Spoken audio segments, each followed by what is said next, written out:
Good morning. Here we are coming into week three, and week three promises to be a pretty heavy session of self-assessment. In some ways, I think it's the hardest week of the 5 weeks. The title for this week is Traveling Heavy, Traveling Light. Last week we talked about companions on the journey, and we realized again how important they are, how much it matters to have people with us, people who walk alongside of us and help make life a little more bearable. This week, another way of thinking about what we're going to be talking about is what's in my backpack.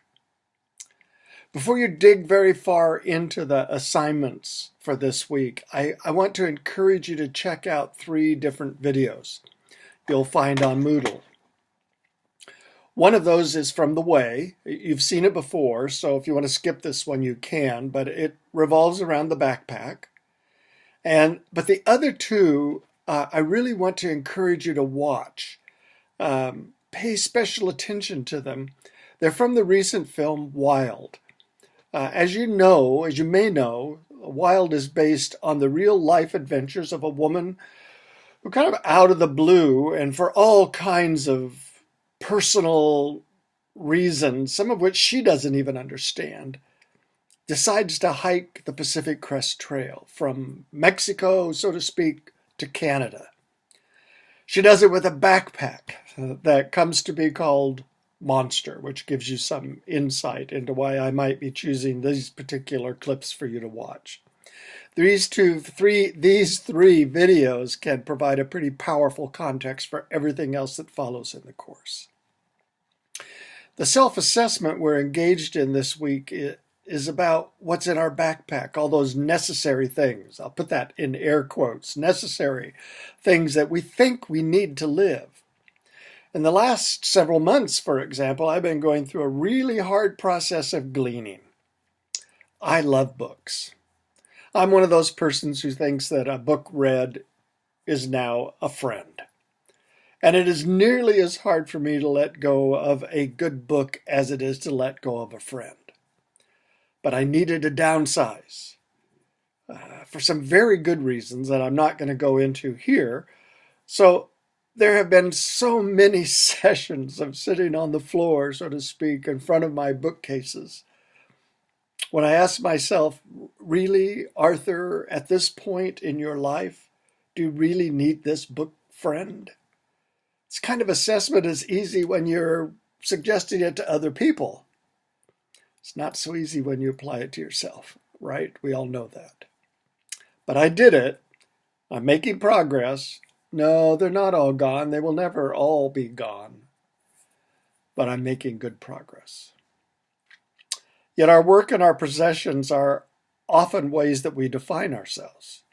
In talking about Sabbath, a chapter she titles The Practice of Saying No, Barbara Brown Taylor says, because our work is so often how we both rank and rule over one another, resting from it gives us a rest from our pecking orders as well. My books are important to me.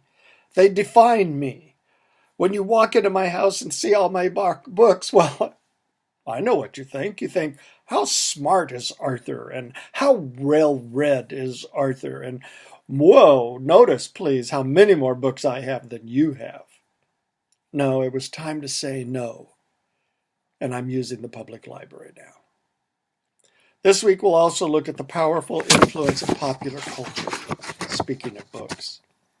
We are the targets of a multi-billion-dollar industry designed with one purpose in mind, to turn all of us into consumers of something, anything, cars, books, movies, cologne, Republicans and Democrats, others, the list could go on. This industry works really hard, and it works really smart at shaping our self-image. Both our physical body image self and our values-driven self. It works really hard and smart to change how we see the world and others? What is its influence on me? Am I aware of it? How do I respond to it? It's in this same context that we'll think about how we spend our time and money. There's a log and a reflection tool for that exercise. There's also a video you might want to watch called The Story of Stuff. Look at this before you reflect on how you spend your time and money. In hearing the call, we'll think about the other. This division of hearing the call is called, Whom Do I Serve? How do I live in a world of strangers and persons who think differently about nearly everything, who believe differently, who value differently, who practice differently, who just live differently than I do? Do we serve only people who look like me? As the world grows smaller and closer, this question becomes ever more important. Since that stranger from another culture, another religion, or a nation, or color of skin, or length of hair, or turban or no turban, hajib or no hajib, they may be literally your next door neighbor who needs help. So we are thinking about yeses and nos.